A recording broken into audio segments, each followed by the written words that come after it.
But back then, they were looking at her like, girl, you wasting water. You don't need to wash your ass every day.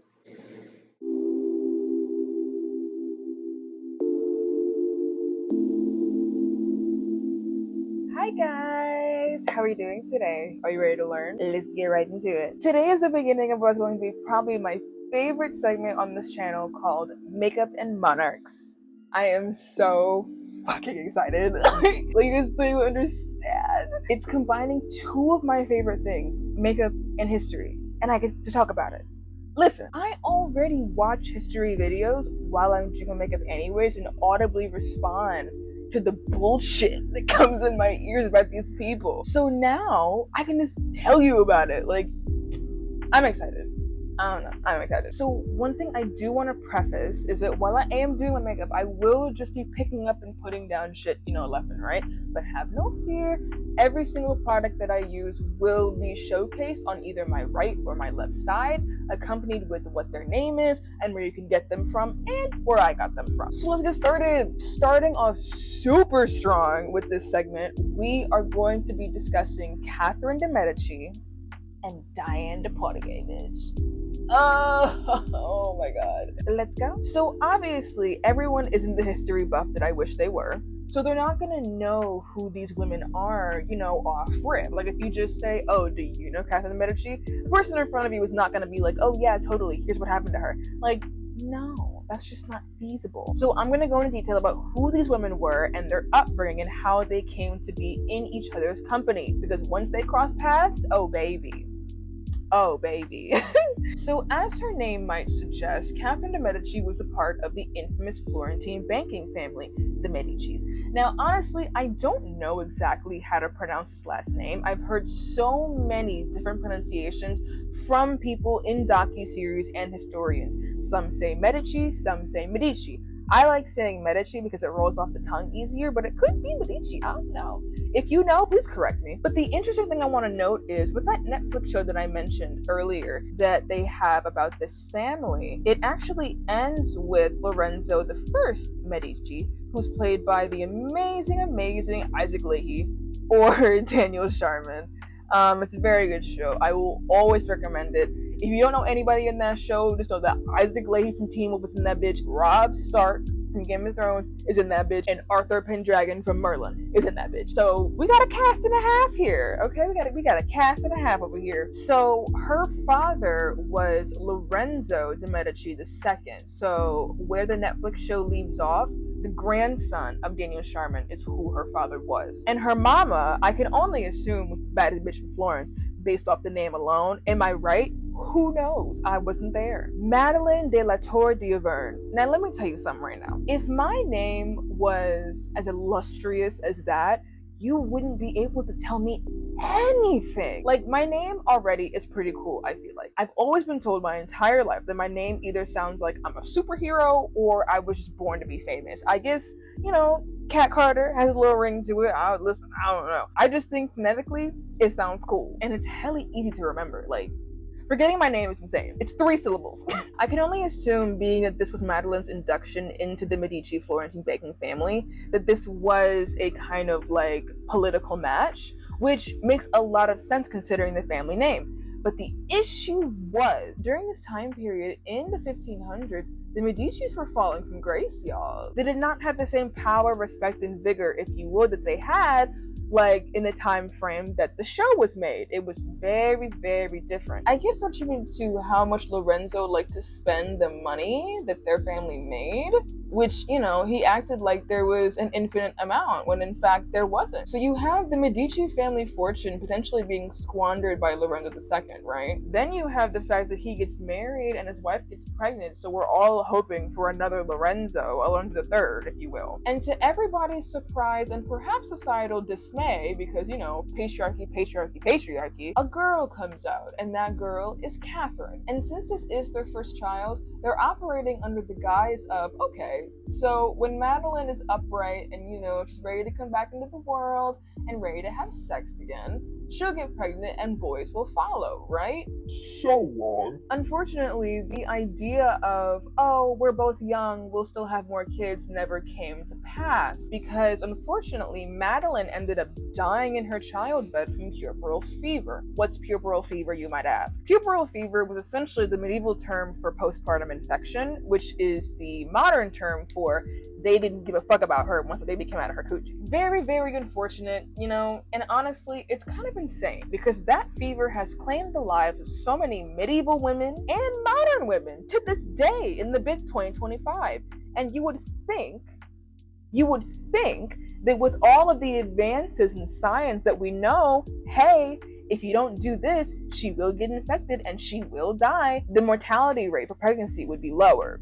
But it's not. So Madeline ended up unfortunately dying only 2 weeks after Catherine was born. And usually, dying after childbirth, unfortunately, was a very common fate for women of this time.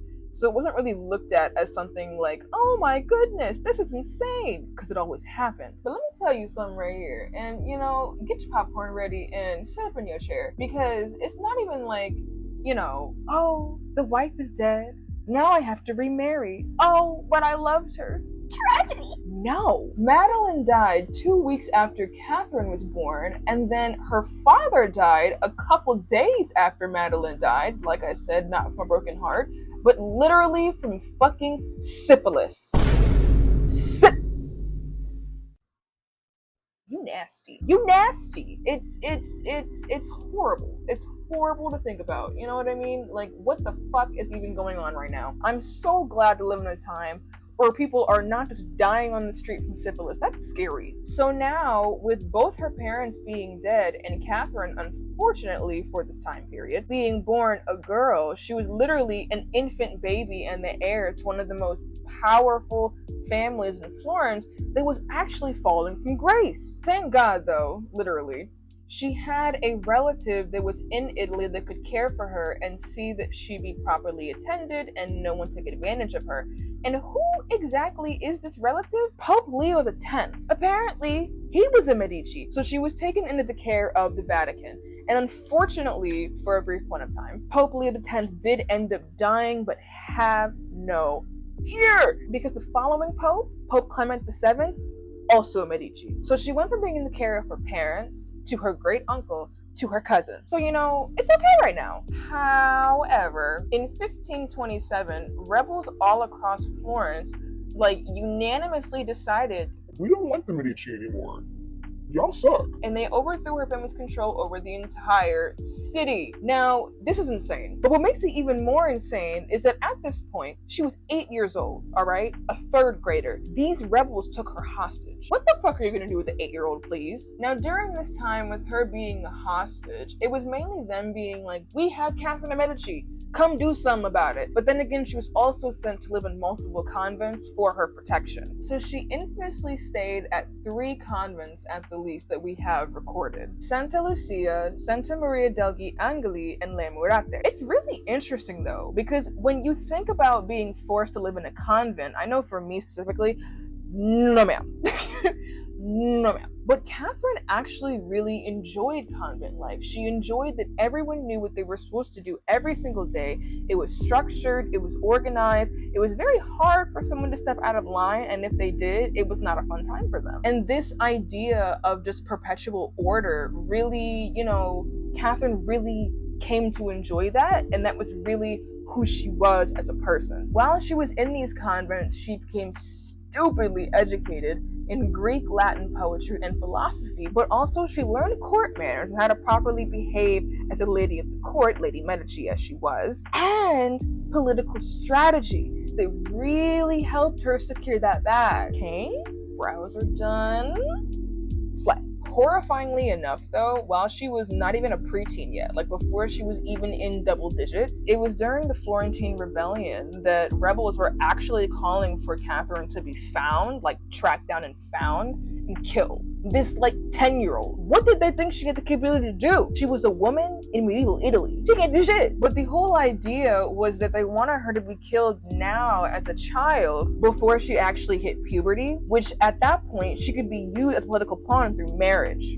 Lord have mercy. You know, it may not be alright to be a woman right now in this day and age, considering, you know, the state of America, but I'd much rather be a woman now than be a woman in the medieval times. We were all to be treated like livestock regardless of our financial status. But luckily, even though Pope Clement probably had never actually met Catherine, he probably knew her parents. So, when he heard about the Florentine rebels being like, we want Catherine dead, he was like, if you touch one hair on her head, I will send Papal Army after you. Let me tell you something right now, okay? The Papal Army at this point are the descendants of the people who did the Crusades.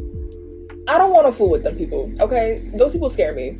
Anybody who has descendants in the Crusades, I'm sorry, you scare me off rip, because what's going on? But eventually, you know, they released her and she was back under the control of Pope Clement VII, and therefore was used as a political pawn because at that point she was 14 years old. Puberty had kicked in, and unfortunately, and it's kind of crazy because after I watched the show that Starz made about her, and y'all know I love Starz shows, her show is called The Serpent Queen, right? It was regularly stated, like in front of her face and not in front of her face, that she was ugly. Now, I've seen, you know, paintings of her and portraits of her, and a lot of the ones that I've seen, they're her when she's old. Like when she's older, she's been the Queen of France for a long time.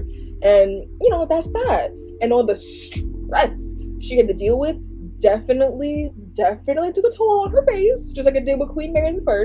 But I don't know, was she just ugly or was she stressed? And during this time, you know, the Serpent Queen had a scene between, there was a scene in the show between Catherine and Pope Clement, who's played by the amazing Charles Dance, that he literally said, you know, your mother was a great beauty, but I know that you're not one yourself. Cousin! Absolute insanity. But regardless of that, she was shipped off to France to marry King Francis I's second son, Henry. Now let's talk about Miss Diane. Diane is the kind of woman that I can only say, unfortunately, repeated the cycle. And by that, I mean this. So she was born to Jean de Potier and Jean de Beauharnais. These names, bro. And I feel like it's important to note that while she was not royal by any kind of standards, nor was she modern nobility. She was actually what we would call nowadays old money, meaning like her family had money for centuries on centuries on centuries, and it just kept accumulating through sons that weren't complete fuck-ups. Her father was a member of the court of King Charles VIII, who was then the predecessor of King Louis I was gonna say 15th. What am I talking about? King Louis XII, who was then the predecessor of King Francis I, whose court she would eventually become a lady for. So with her father already having a place at court, hold on, did my light turn off? Hold on now. With her father already being a member of the court of a French king, with her as a child, she was exposed to the way of court life and how women were seen to act and how they were supposed to act. So she already had a foot in the door before Catherine was literally even born. Her mother, similar to Catherine's mother, wasn't exactly a person that was a part of the royal family or a part of anybody too special, but she was a part of a French noble family, which allowed her to marry into the de Potier family and eventually give birth to Diane. Now, this is where it gets kind of crazy, okay? When Diane was 15 years old, her parents married her off to Louis de Braise, right? Completely normal by this time standard. You know, women obviously did get married really young. As soon as that period began, marriage prospects came through the door. The prime example that I like to think about when it comes to these early ass marriages is Margaret Beaufort. Now, if you follow me on TikTok, you already know how I feel about her. The only reason why I feel the way I feel about her is because all the contemporary readings that I've read from courtiers and people that have been there who were in court while she was in court, and especially how she treated people once her son, Henry VII, became king. She was one of those, and if you know, you know, religious mothers. And that's a lot. That's annoying. It's not even a lot. It's annoying. So that's why, you know, when I think about her, I'm just like, ugh, Margaret Beaufort. But for real, on a real note, she got married hella young. She got married at 12, gave birth at 13, and it was so traumatic that her uterus was like, I ain't having no more kids. Don't even try. That's terrifying. So yes, Diane got married when she was 15 years old to Louis de Braise, who was, drumroll, 55. Weird. He was 40 when she was born. 40. You done lived your life already. Why are you marrying a 15-year-old? Weird. I'm telling you, if I had time travel, a lot of these people would get slapped, because what are you doing? But like I said, we're talking about medieval times, and like I said before, all women were used as political pawns, regardless of their age. So this marriage was actually really advantageous for the de Potier family, because even though they were old money, they still weren't royal. So he was the Grand Seneschal of Normandy, which literally basically meant that he was very rich and very powerful, way more rich and way more powerful than Diane's father, right? Not only that, he was also the grandson of King Charles VII. So technically, if you really want to think about it, whatever kids she had, they could have been grown. However, societally, unfortunately, they only had 2 daughters before his death. Her actions after his death is why I consider Diane to be one of the baddest bitches in French history. After her husband died, she decided to only wear black and white for the remainder of her life, but incorporated it into a lot of fashionable different styles. She's walking around France looking like a bougie-ass zebra, talking about some bonjour. But not only that, y'all, she completely seized her husband's estates and got full financial control over all the money he had. So she was a financially independent woman in 1530s France. You know how unheard of that is? That's crazy. And since she was a widow, and she kept up this facade of, oh, I'm so heartbroken, I love my husband so much, I'll never marry again, she had a lot more freedom than a woman who was unmarried or even married. So before she actually came into contact with the young King Henry, she served as a lady-in-waiting to his mother, Queen Claude. She was beautiful, she was very intelligent, and was ultimately considered at one point in time the epitome of French class. Now, listen here, there are a lot of things I want, for my boyfriend to forever be within walking distance of me, a fatter ass. But one thing that I definitely would never mind having, even now, to be considered the epitome of class and beauty in France, like that's a title and a half, okay? That means you a baddie all the way down, and everybody knows it and agrees with you. And considering the fact that even after her husband's death, she still came to court and upheld, the courtly appearance that a grandson of a past king would have to do, that even more made people consider her to be the pinnacle of class, but in this case, also dignity. She was beautiful, intelligent, knew how to speak to people, she was charming, she had mad dignity, she was real elegant. She was just that bitch, But what really made her stand out from the rest of the crowd, which is kind of crazy when you think about it, but not really when you really start thinking about her for real, she was absolutely obsessed with health and absolute cleanliness. And what does that exactly mean for this time period? She bathed daily, which nowadays to us, that makes a lot of sense. But back then, they were looking at her like, girl, you wasting water. You don't need to wash your ass every day. Says the woman whose pussy smells like a fucking septic tank. I'm not listening to you. She stayed physically active, always walking around the palace garden, so she always stayed a skinny queen. It was rumored that she drank liquid gold, which is honestly explored in that Stars show I was telling you about, which is crazy because liquid gold, like any other liquid mineral, is not meant for human consumption like that. I feel like that's like drinking mercury, I know in the show, like, when it's explored and she talks about why she does it, and she's just like, I want to glow from the inside out. And I'm like, girl, you're gonna have jaundice. Don't do that. But let's get into what happened once she met Henry. Before we do that, I want to talk about why she was, like, allowed and why it was so easy for her to get like her hooks into this little boy. So it is very important to note that Henry and Catherine were the same age. They were only born a month apart, right? Which is very rare,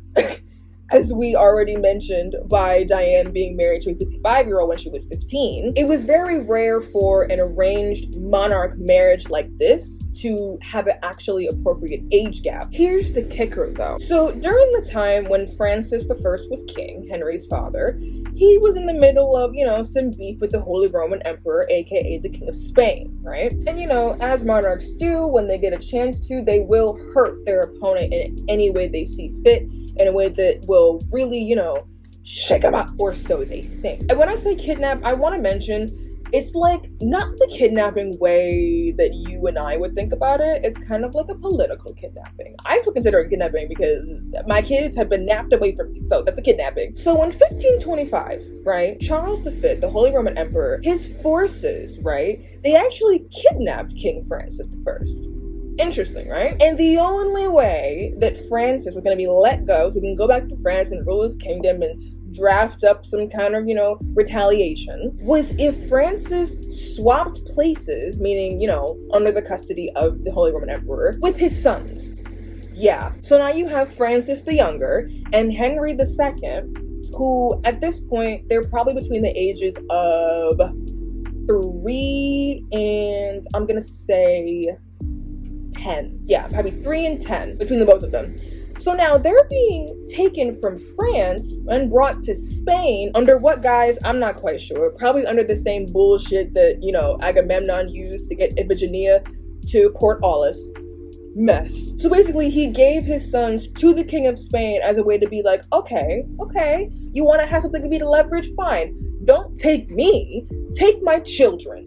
What the fuck kind of father are you? The two boys were held in Spain for over 4 years. And so what that looks like probably is Francis got kidnapped in 1525, okay?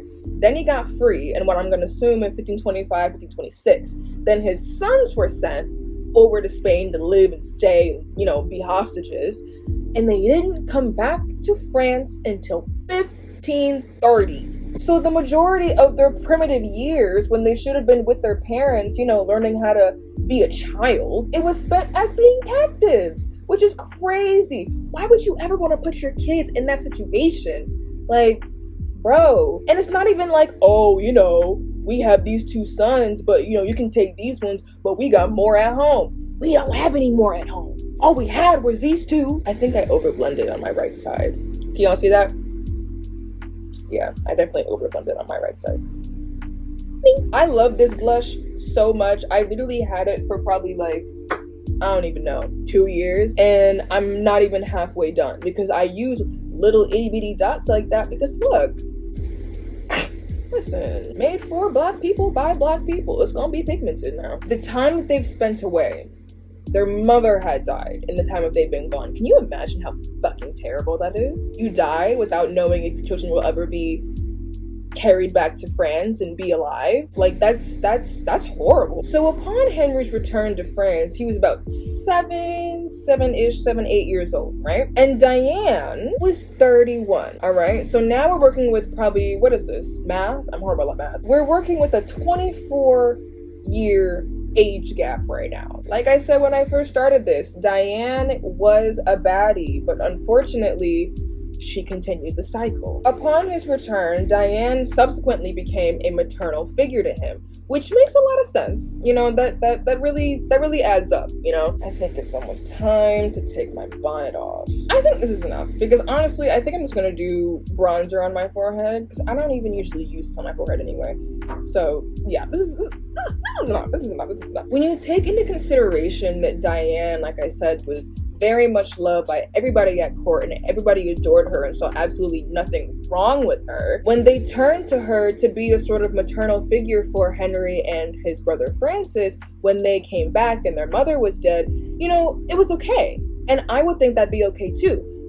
But upon his arrival home, and remember, like I said, when he came home, he was 7 years old. This grown-ass woman French kissed. This is a 7-year-old we're talking about? Listen here, buddy pal. Oh boy, oh boy, oh boy. Blend, blend, blend, blend, blend. But apart from that weird kiss, she did teach him exactly how to be a prince of the court, how to act, how to speak, and how to, just portray himself as the second son of Francis I. So fast forward 8 years, right? Henry's 15 and she's damn near 40, okay? See what we're working with here? And it's at this point where, puberty's kicked in for Henry. Henry's now becoming a man, and now he's talking about the prospects of marriage. The marriage in question, Catherine de Medici. It's great. Who cares? But it's not who cares. Because who cares? Diane cares. Because at this point in their relationship, he's looked at her as some sort of mother figure in place of the one that he was not able to connect and bond with. And at this point, you know, I don't know if it's a matter of he was looking good or she was like, I need to secure my place in this palace because Francis is getting old. They become lovers. 15 and damn near 40. What's going on right now? But the worst part about it is nobody at court said anything. No one said anything about how weird this was. So in 1547, after Francis I dies, and Francis, his brother, had already died as well, Henry ends up becoming king and becomes Henry II of France, right? And as soon as he becomes king, what does he do? He makes Diane his official mistress. I'll put the French word right here. I can't pronounce that. I tried like 4 times. My mouth does not work like that. But she becomes his official mistress. Now, really, what does that mean? That really just means that when you see her during court, you know, events and things like that, or when you see him and her walking around together, you know he's married, but that's who was really fucking for real. And what made it even crazier is that while she was just given the title of official mistress, which is still not above the queen, she was treated as though she was above the queen. She signed official documents, she wore the crown jewels, and she was gifted Chateau de Chenonceau. Since when do we give side chicks chateaus? What's going on? But what really added like salt to the wound was in the primary years of the marriage between Catherine and Henry was not trying to sleep with her because Henry, his first and only form of sexual gratification came from Diane. So he doesn't know how to interact with another woman his age in terms of having sex. It became a point where Diane took it upon herself to be like, well, you know, Catherine, you are the Queen of France, and the Queen of France is expected to have heirs. You and Henry don't have heirs, so I really think you guys should, you know, start having sex and making heirs. But she knew that Henry was not gonna do that because of how she had treated him. This is that shit, bro. Like, oh my God. I like to consider this, you know, one of many history's love triangles because there's so many, you know, like there's so many. And I see it all the time in period pieces. And of course I watch them and I'm just like, you gonna let that bitch talk to you like that? And it's like, yeah, that kind of had to. Because realistically, in some love triangle situations, the real wife would get punished. If she was like, that's my husband, can you stop doing that? She would get punished. If she stuck up for her marriage, which is like, what do you mean? Prime example that I can think of isn't even Catherine de Medici and Diane de Potier. It's Catherine of Aragon and Anne Boleyn. And like, you know, a lot of times when I read contemporary things about how Catherine conducted herself while Anne was walking around the palace, you know, it suggests that she was bothered, but she knew that her role as Queen of England was far more important than her pride, something that Anne Boleyn didn't know when she was queen. And it's insane. It's insane. It's insane. It's insane. It's insane. Like in the Tudors, the scenes where it's like Catherine and Henry and they're talking about the divorce and how she's like, I know you really just want to get with Anne, but then you have Henry coming back in her face being like, but I can't be married to you and our divorce isn't even real in the eyes of God because you were married to my brother and the Bible says that you can't marry your brother's wife and if you do, you'll be childless. That's why we have no sons. But following that Bible verse, which is, you know, that he, I guess, strategically didn't read, literally, like I think it's like the next sentence after that sentence. It's, if your brother dies, then you should take in his wife and make sure she dies. That's literally there. I'm literally willing to bet my life it's like the following sentence. I swear it is. It's oh, my head. I can't do this. My head hurts. My head hurts. And you know, I forever feel really bad because Catherine was essentially humiliated for years because everyone knew, like officially, that Catherine was Henry's wife. But for real, the real wife was Diane. The real person who had the power over France was Diane. Because Diane, by grooming Henry, kept him this immature little boy. And he didn't really want to deal with matters of state because it was like, I don't want to deal with this. I want to deal with Diane. I don't want to do this. So Diane was given power to make political decisions. Like I said, she was signing official documents with her signature. Like, what? And everybody in Europe knew that Henry was not really the king. It was Diane. Now, eventually, that caught up to him and he kind of realized, oh shit, what did I do? Oh my god. But it was too late by that point. What is going on with you? But here's the thing that's really important to note about Catherine. She understood her husband. Yes, they had like damn near 10 fucking kids together, but she also understood that those kids were only conceived out of obligation and not necessarily out of love, and nothing could be done about this. Like,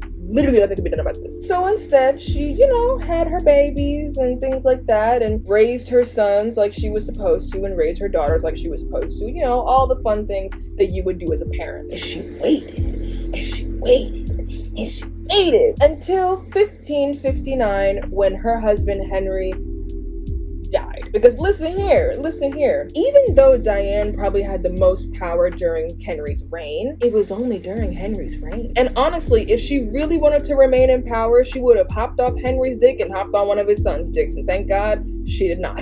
But once Henry died, she no longer had the same amount of power and influence at court. And everyone knew that, so no one took it as a surprise when, as soon as Henry was dead, Diane was booted the fuck out the door. But what I want to note is how Henry actually died, because it's actually quite, gruesome, to be honest with you. Everyone knows what jousting is, right? You're on the horses, and you run past another person who's also on a horse, and you guys had this big wooden lance, and your whole goal is to either knock them off the horse or keep hitting them and get them off balance to get points. So it was normal for princes to joust, because they're young, they're active.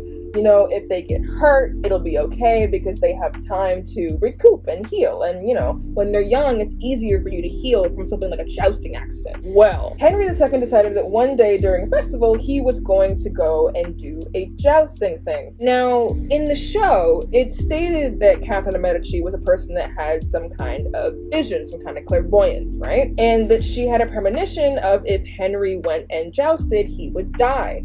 So she tried to tell him, don't do this, I don't want you to joust, but, he didn't listen. So he went ahead and he jousted anyways, and y'all, you know what the fuck happened? Hold on, let me get this shit together first. Jousting lands through the eye.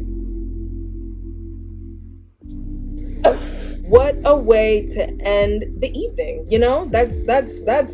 that's horrifying. Like, that's genuinely horrifying. Now I look like I do crack. Peak. No oil coming through no matter how long I wear this. 2 layers of setting powder. Crazy, I know. But listen, it works. And it gives me a bright under eye. And I love a good bright under eye. It's quite cute. Obviously, as monarchies are monarchies, all the succession goes through the male line. And the first son up in line was their son, Francis, who was supposed to be Francis II. And this is where we start, cross-referencing stuff and things start folding over into other people, because this Francis was betrothed to Mary, Queen of Scots, aka the cousin and rival of Miss Queen Lizzie I, alright? Now their marriage, if I remember correctly, I don't even think it was consummated. I think they got married, but then they weren't fucking because Francis was so sick, he was sick all the time. And that actually eventually ended up being the cause of him dying super young. And then Mary having to go back to Scotland and then dealing with Elizabeth, which ended up getting her killed. Mess. But she did get married again, eventually. And she did have a son, which then became King James I. But after Francis' death, his then younger brother Charles became Charles IX. And this, I'm gonna be honest with you, this reign was literally Diane and Henry rebranded. The only difference was it was a mom and it was a son. Catherine took control of a lot of the ruling of Charles during his reign, especially because he was crowned so young. I think he was crowned when he was 15 or 14, something like that. So regency was regencying. It's cool. It's fine. But yeah. One thing I will always say about Catherine is that she is definitely a better Catherine than me, okay? She at least let Diane keep CHâTEAU as her own personal chateau that you can retreat to once Catherine, unofficially kicked her out of court. And with this peaceful retirement, Diane eventually died in 1566. wham. You know, I thought about recording me putting these lashes on, but then I started to, and I kept poking myself in the eye. A lot of words are coming out of my mouth. I'd rather not do that. These are my favorite lashes, actually, probably in the world.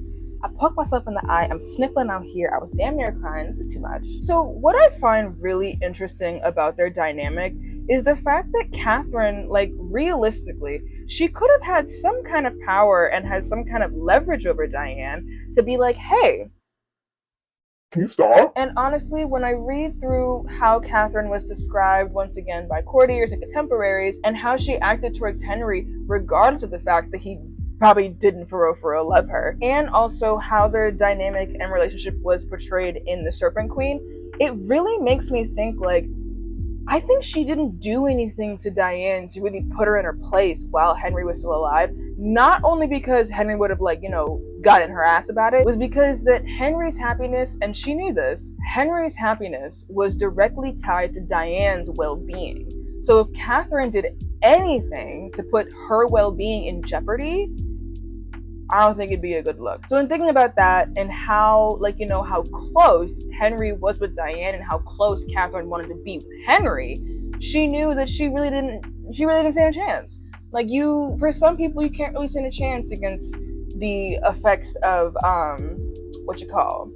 30 plus years grooming somebody. So she just waited because she knew. Because no matter what she did, obviously it would come back to bite her in the ass in regards to Henry. But once Henry was dead, she had kids out the ass, sons out the ass. So, you know, it's not like she would be completely powerless if Henry died.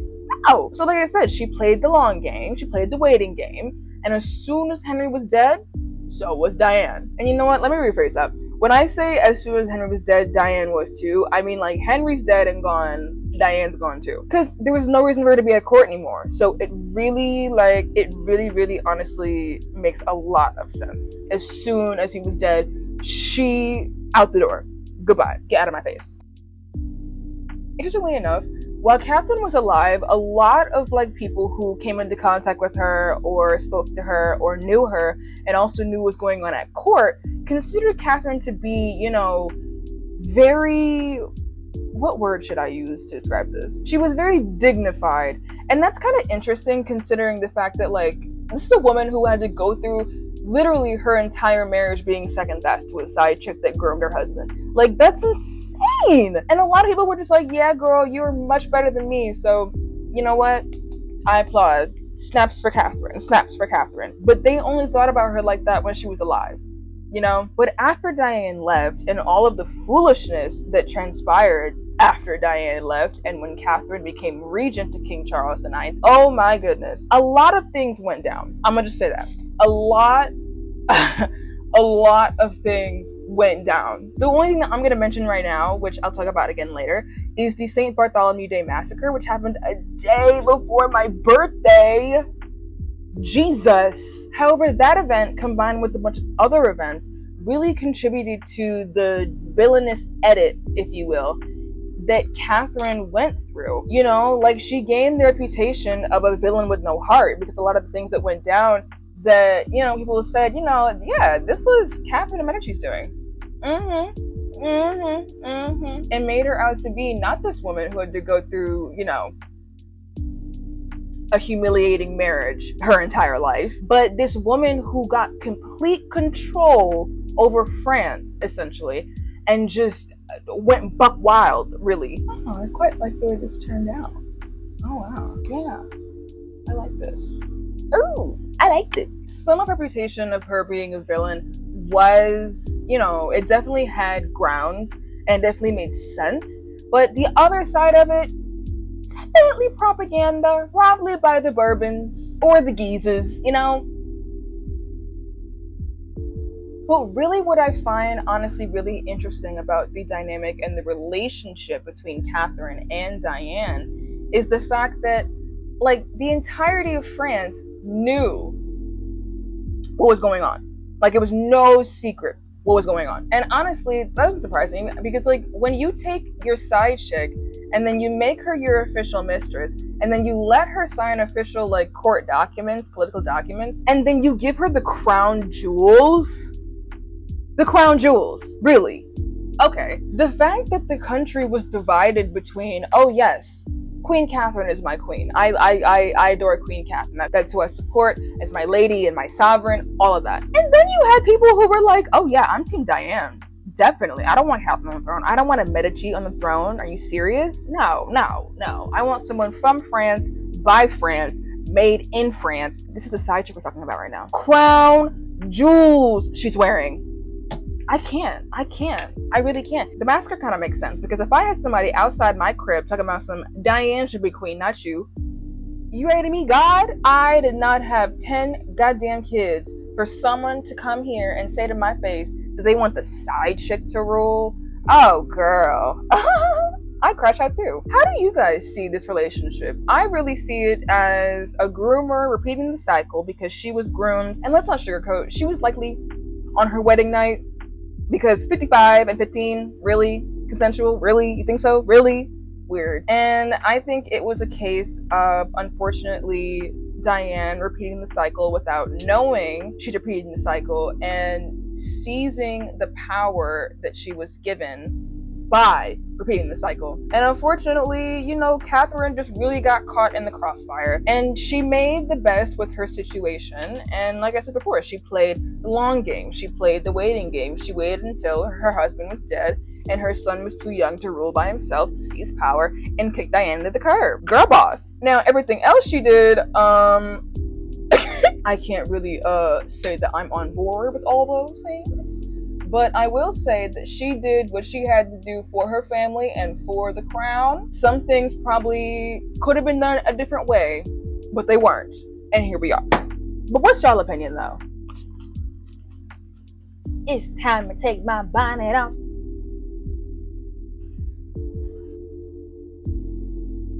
And it already blends with the portion of my forehead that it doesn't have any makeup on, so it's also pretty good.